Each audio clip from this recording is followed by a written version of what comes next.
Hello guys, welcome to Magnisa channel. So we are on the lecture series on the corrosion. This is a very specific and very important discussion today, that is sour water corrosion.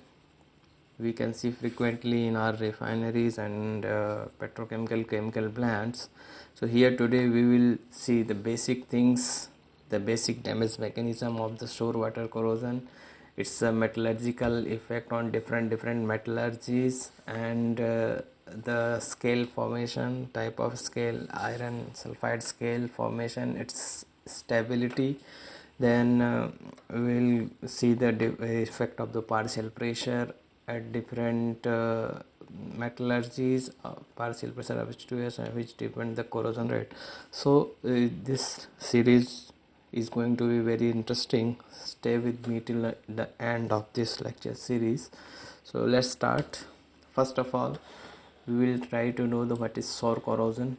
So the sour corrosion is a deterioration of the metal due to contact with the H2S and moisture. That is called the sour corrosion.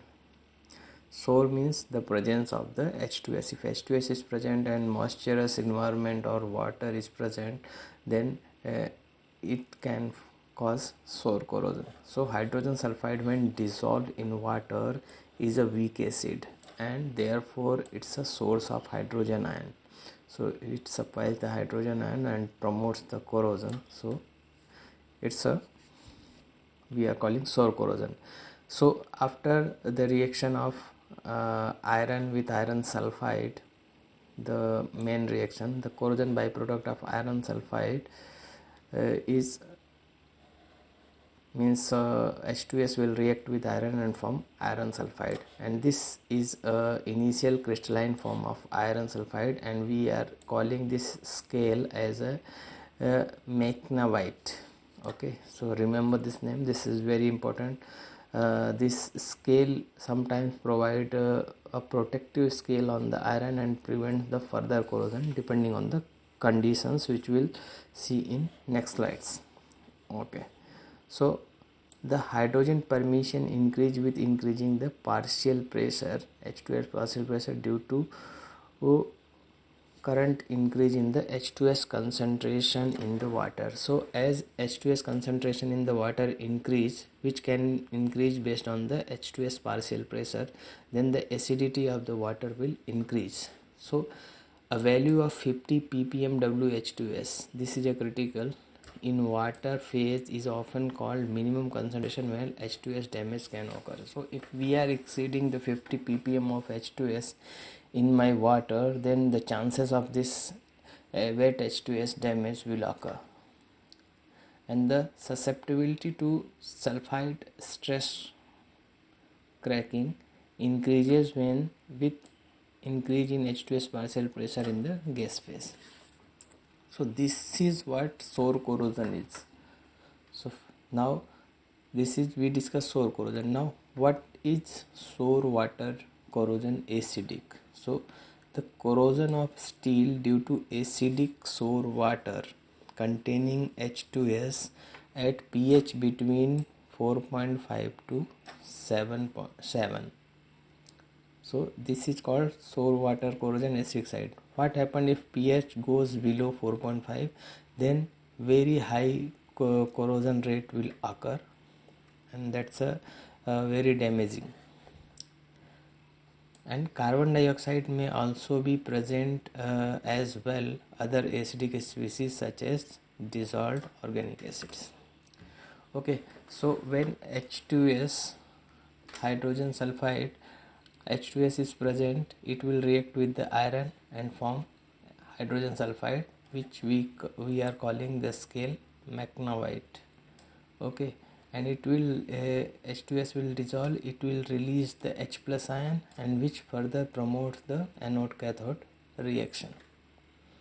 Okay, so which are the mainly materials affected by this sour water corrosion? So mainly carbon steel and alloy steels are the affected by this type of corrosion. However, stainless steel, copper alloys, nickel based alloys are usually resistant. Okay, So what are the critical factors for this corrosion to occur? So first is pH. pH should be in range of 4.5 to 7.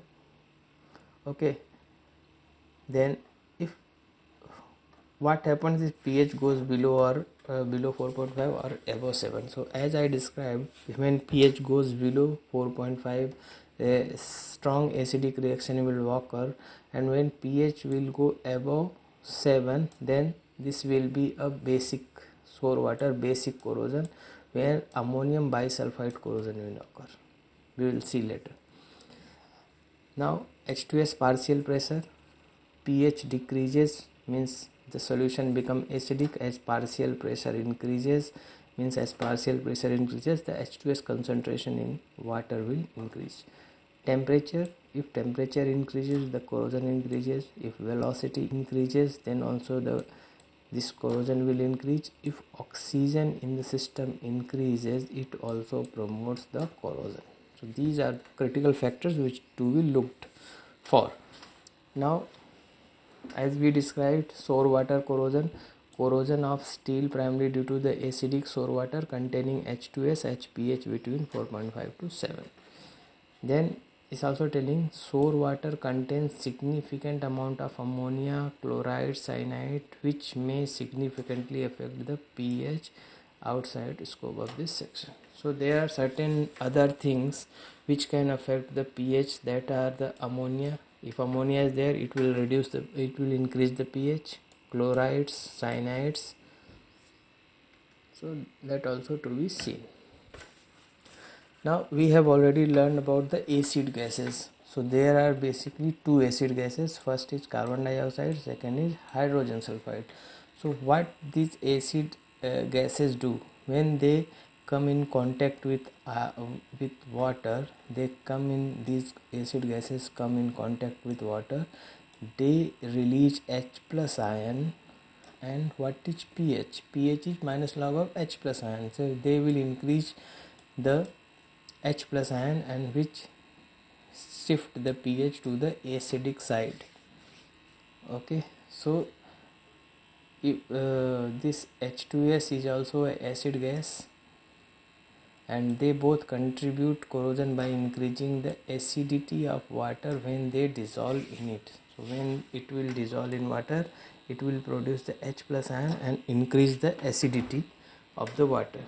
Now we have seen there is a huge role of partial pressure in this system.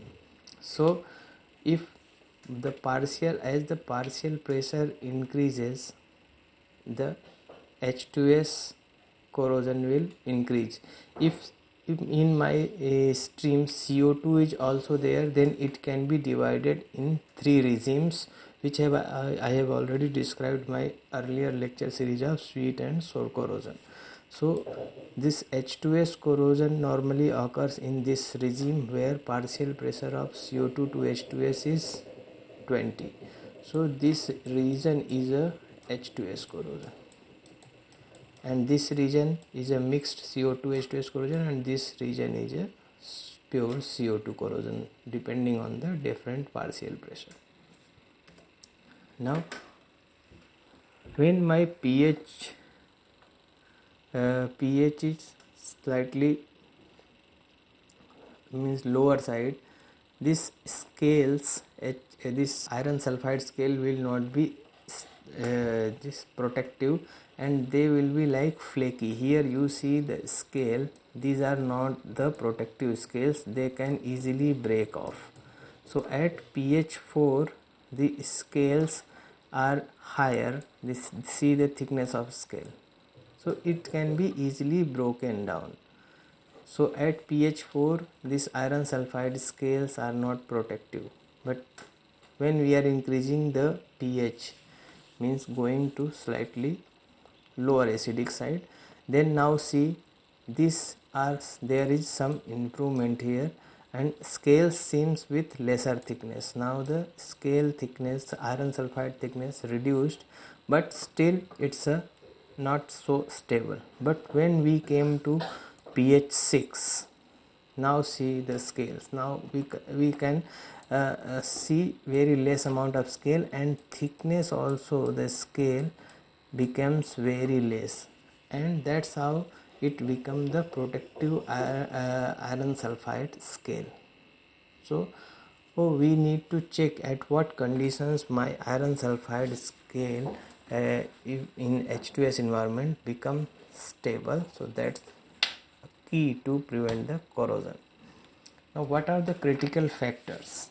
So first is the H2S concentration in sour water depend on the H2S partial pressure in the gas as well as temperature and pH. So H2S partial pressure, the concentration depends on partial pressure, temperature and pH. So at a given pressure, H2S concentration in sour water decreases as temperature increases. Okay, now increasing the concentration of H2S tend to decrease the solution pH down about 4.5. If H2S concentration will increase, pH will get down about 4.5. The stream with pH below 4.5. Now we have earlier discussed that pH below 4.5 indicates the presence of strong acid, which would be a main corrosion concern. At above pH 4.5 a protective, at pH 4.5 above, protective thin sulfide scale layer help to limit the corrosion, which we seen the protective layer get forms, and it will be more stable when we are going toward the neutral 7 pH side. Then one more thing, other contaminants have a significant effect on pH of water. For example, Cl, CO2 reduce the pH and become more acidic. Now coming to ammonia.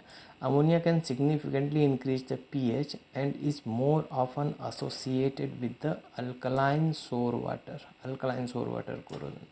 So this mainly concern, there may be concern in ammonium bisulfite corrosion. Means when my pH goes above 7, then there will be a concern of the ammonium bisulfite corrosion in sour water. Now coming to the mitigation measures. So first of all, we have to have a complete process control.